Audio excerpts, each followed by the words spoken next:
I appreciate most styles of whiskey. So what I'm looking for when I buy a bottle is generally intensity and integration of flavour, complexity and value for money. The few styles of whiskey that I don't enjoy tend to be ones that I think get in the way of complexity, and that's mainly red wine, virgin oak, STR and cask finishes in general. I do think though that value for money is a really important one. Not every whiskey has to be a 10 out of 10, but what you get should correlate, at least roughly, with what you pay. Because most of us have limited funds to varying extents and we have to be selective. Related to that is the fact that even though I've tried lots of different expressions of Macallan, I've never actually bought one. I've never actually bought a whole bottle. And for good reason, because value for money is rather conspicuously something that is not a thing in Macallan whiskey. They are one of those brands, along with Dalmore, that actively don't want to be seen as accessible and available, at least when you're talking about the official bottlings. This here is a very recent bottling from Signatory, who's one of my favourite independent bottlers, probably a lot of people's favourite independent bottler. Despite the fact that I think that Signatory's prices for the older stuff has gone up quite a lot lately, as everyone's has, I think that they release some really great stuff. This one here was distilled in 2010. It was released this year in 2025 at 14 years old. We're told on the label that it's from first and second fill Oloroso sherry butts. Importantly, it is labelled as Speyside 14M. I'm going to show you a close-up of the label so you can have a pause and have a look. Show you the back as well. This is really a masterclass on how to do a whiskey label for anyone out there who's wondering how. It's got all the important information and little else. Now, the fact that this stuff is called Speyside 14M in brackets, some have suggested that the M stands for Macallan, which, if true, is a really big deal because this age and presentation, if you wanted it direct from Macallan as an official bottling, would probably cost you £500. And this stuff sells, here in the UK at least, at the moment, for £55.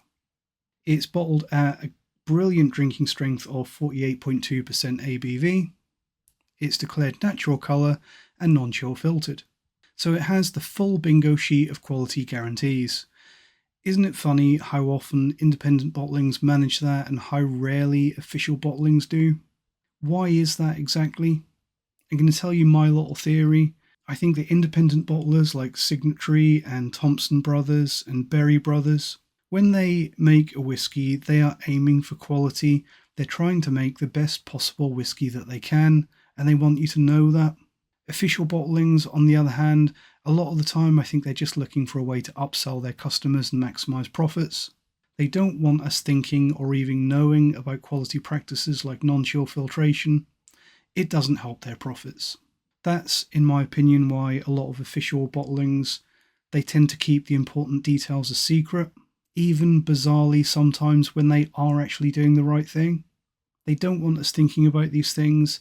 They don't want us to know any more than we need to. It's not in their interests and in the interests of their spreadsheets and return on investment and their profit margins for us to be thinking and asking. In my humble opinion, the only information which is missing from the label on this one is we are told that it's matured in first and second fill Oloroso sherry butts, but we are not told if they are American or European oak. A lot of people in the past, possibly rightly in the past, have assumed that if it says sherry butts, then that means that it probably is European oak. I don't think that's the case anymore. It may be, it may not. But the difference between whether this is matured in American oak sherry butts or European oak definitely makes a big difference. Traditionally, Macallan, if this is Macallan would have used European oak sherry butts, but have recently switched over to partial maturation in bourbon casks and sherry seasoned American oak for some expressions. So as for this one, we shall see. Let's get some in the glass and see what we can find.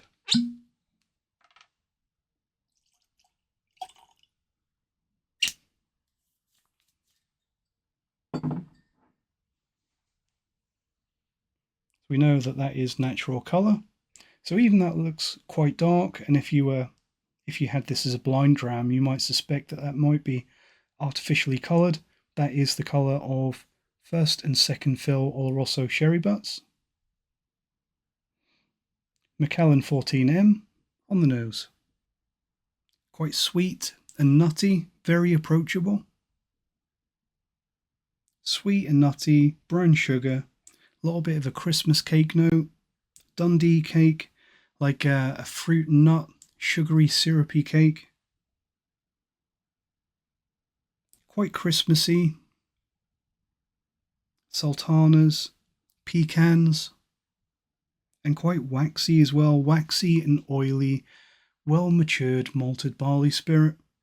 I would say that it smells what it is, which is a mid-teen whiskey, and by that I mean that it smells mature, it's well aged but still fresh.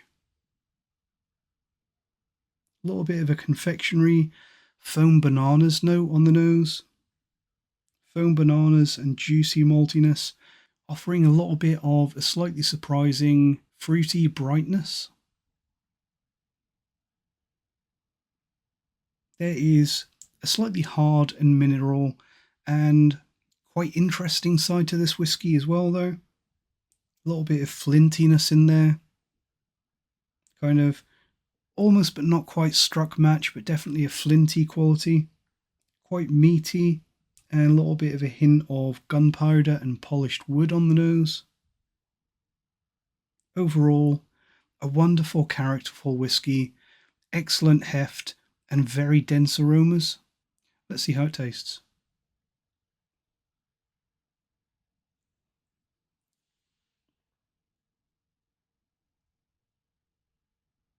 Again, smooth and sweet and nutty, but not overly sweet like you would get from some Pedro Jimenez cask finishes. I think that this whiskey has a lot of oak spice and character. It has some proper traditional dry and spicy sherry notes, but it also has some sweetness. It has an excellent balance between the two. It's definitely not all oak spice and hard bitter notes, but it's definitely not overly sweet and cloying either. It strikes a very good, pleasing middle ground. Syrupy, dried dates on the palate of this one. A little bit of dark chocolate and caramel. A little bit of a leathery note, like a leather armchair, French polish, and quite a leafy character to the sherry on this one, as well as one of my old favourites, malted milk biscuits. I think that this whiskey has excellent cask integration. It has a whole load of sherry influence, but never allows it to take over the experience. I think that you can tell that there are second fill sherry casks in this. It gives the malt and spirit in general more room to breathe. In my opinion, and this is just my preference of course, the best whiskey is matured long term in refill casks. Let's have one more sip and look at the finish. Very long, excellent progression, very long and bold, meaty, heavy spirit, light tannins coming through probably from that sherry cask, a little bit of treacle, a little bit of cooking chocolate, some sweet cereally notes, and bucket loads of maltiness. So all in all, I think that this is an absolutely excellent whiskey. I think that it's an easy purchase.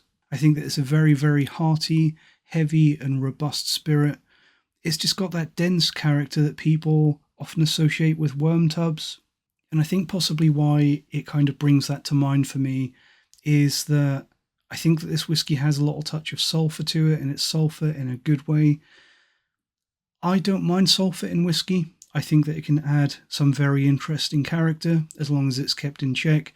I have had incredibly heavily sulphured whiskies which were an absolute abomination. But I think that a little bit of sulphur can add a lot of character and interest, and I think this one does that perfectly. It does it in a very good way, just adding a little bit of character and a little bit of heft. It's never harsh, just adding a lot of weight and character.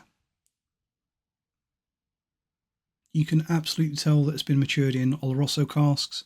There's no way that you could possibly miss that. It has that excellent fruitiness, but balanced out perfectly with lots of dry and spicy notes. It actually reminds me of some really good Amontillado cask finishes or cask maturations that I've had, because it's really not too much of any one thing. It's never too sweet, never too spicy, never too dry. It's a little bit of a masterclass in sherried malt. I think you can also tell that it is matured in first and second fill Oloroso, because it just has more of that malty influence on the flavour profile, more malty and more balanced. As to whether this is American or European oak, I think that it has a certain amount of bitterness, tannicity and oak spice which would possibly suggest European oak, but I also think that that's balanced by quite a bit of sweetness that seems to me like more of an American oak thing, although part of that is probably coming from the spirit which has been allowed to have its say because of those second fill casks. In my humble opinion, I think that it tastes like a mix of American and European oak, which, if true, I think was probably very wise, because it's worked incredibly well. I think that this is an absolutely phenomenal whiskey. Providing you're okay with a little bit of spice and a little bit of sulphur, I think that it's incredible stuff, especially for the price that you have to pay for this. Most sherry drams of this calibre these days are at least twice the price of this, probably more like 3 times the price. In my humble opinion, it is well worth a buy. Excellent flavours, excellent presentation intensity, and great value. So how does this one from Signatory compare, and what is it similar to? I think you have to, especially considering that I've reviewed it fairly recently and given it an honourable mention in my Whisky of the Year last year, have to compare this to the Thompson Brothers TB BSW, which is also rumoured to be a secret Macallan. And I think that between these two you can taste that they are the same distillate. I think that they're both very heavy, meaty and slightly sulphury, robust spirit. I think that there are a lot of similarities there, and I think the fact that they are both so similar is probably a clue that they possibly are both Macallan. And myself, whenever I have a glass of that wonderful Thompson Brothers TB BSW, which I really, really liked a lot last year, I think, yes, they are quite similar. And I think the Thompson Brothers is really such a great value for money whiskey because it is so similar to this. But then when I have a glass of this one, when you try this one, you can really see that it does have an extra dimension. It is, although they're both excellent, this one is a similar theme, but a step up. And you can see where that money goes, and it's money well spent. I think that this one is more complex, it's more malty, more mature. It is slightly more expressive. It is just better in various ways, but it's not a million miles away. I think that if you like the Thompson Brothers TB BSW, you'll really, really like this one. I think that you get a similar experience from both, and while the Signatory is better, the Thompson Brothers is very, very close behind, and it is better value if money matters.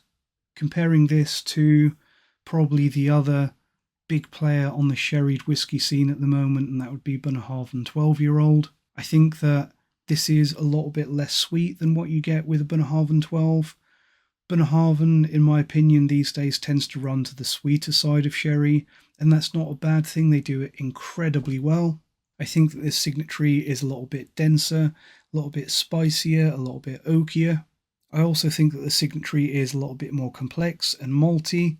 I think that with Bunnahabhain 12 you get a more approachable whiskey, and honestly, in my opinion, I think that Bunnahabhain 12 is probably what most people should be buying these days if they're looking for a high quality, sweet sherry dram, which is excellent value for money and quality. I think that with this one, it's more of a traditional style of sherry. It's more heavy and spicy and a little bit more interesting, as well as a little bit more of a challenging side of sherry, in my opinion. I think that this one is probably not quite as much of a crowd pleaser. I think that the Bunnahabhain 12 is a wonderful dram that will appeal to everyone, but I think that this one here, it is every bit as good as the Bunnahabhain 12. Speaking of challenging drams and challenging sherry, I think it's probably also worth comparing this one to Edredauer. So Edredauer Caledonia is probably the integrity presentation available Edredauer at the moment. I think that Edredauer is slightly on the spicier side of this, and also noticeably younger than this. but I think it's probably a fair comparison to make that this stuff really sits at the halfway point between an Edredauer Caledonia, which is the more drier, spicier side of sherry, and a Bunnahabhain 12, which is more towards the sweeter, partial PX maturation. This one is really in the middle of those two extremes. I think that this one's probably more approachable than the Edredauer, possibly because of those second fill casks, but I think that it also has considerably more body and a little bit more heft than the Edredauer. This is a very, very dense and hearty whiskey. It is also a little bit more mature than the Edredauer, and thanks to that very robust spirit and the 48.2% ABV, it never leaves you wanting more. Another one from my shelf that I've been really enjoying lately, and it's another heavily sherried whiskey, and it's something that I've been comparing this to myself, is Isle of Arran Locranza 18-year-old, because I have got a bottle of Isle of Arran 18 and a few other special Arrans, reviews coming very soon, hopefully. And I do think that the Isle of Arran 18-year-old, I probably do enjoy it a little bit more than this, but it's close. And I definitely don't enjoy the Isle of Arran 18-year-old, the current version, 2.5 times more than this, which is kind of the price differential that you're looking at paying. I think that this one is definitely, without a doubt, better value than a bottle of Arran 18. I think that the Arran 18 is maybe 25% better than this. I think everyone, or almost everyone, loves Isle of Arran, and I think that their 18-year-old whiskey is well worth buying at least once, because it is very, very well made and fairly priced if you can find it. But I think that this Signatory Speyside 14M offers a similar level of quality to that Arran 18, and even beats Arran at some things, and at a much better price. £55 if you can still find it, and I'll fast track this review to give as many of you guys out there who watch my videos and follow me and support me as much of a chance as you can of being able to buy a bottle of this, because I think that it's really great. But compared to the Arran, I think that the Arran 18, at least the latest batch, the Arran is more spirit dominant and it's much more fruity and malty. At least the current batch of the Arran 18 is, because Arran 18, in my opinion, is very, very batchy. And that's not batchy in a bad way, it's just batchy in a small batch sense where from year to year, Arran 18 does have a different flavour profile. Compared to the latest batch of Arran 18, I think that this stuff from Signatory has more traditional sherry. You can tell that it's a little bit more youthful and fresh, but perhaps more interesting and definitely better value. I always say, though, that the measure of how good a whiskey tuber thinks a whiskey is would I buy it again? And I think that when you ask that of me, of the Isle of Arran 18, I think that yes, I would buy Isle of Arran 18-year-old again, but probably not for quite a while. Whereas this Speyside whiskey from Signatory, would I buy it again? Any day of the year. Thanks for watching. Let me know what you think of this one if you've had it, and what you think of sherried whiskey that we can get at the moment. What else do you think is good? And what's your favourite out of the sherry drams that I've compared this to today? And what do you think about Macallan? Are you like me? I have heard good things about some of the kind of limited editions coming out of Macallan recently. Some of them have been not as horrendously priced as others, but I think that the official core range, so like the double cask, the 12, 15 and 18 from Macallan, are absolutely taking the piss. The pricing is completely out of control, and they've clearly just given up on the support of actual whiskey drinkers. Whereas this stuff, if it is Macallan, and I think it is, I think it gives us a wonderful chance to try Macallan and see what all the fuss is about, because it has to be said that Macallan possibly has the most prestige and respect out of possibly all Scotch whisky distilleries. And that is for a reason. They can make great whisky. They have made great whisky. It's just almost impossible to find in a bottling that balances quality and value for money these days. Let me know what you think. Thanks for sticking with me to the end. See you next time. Cheers.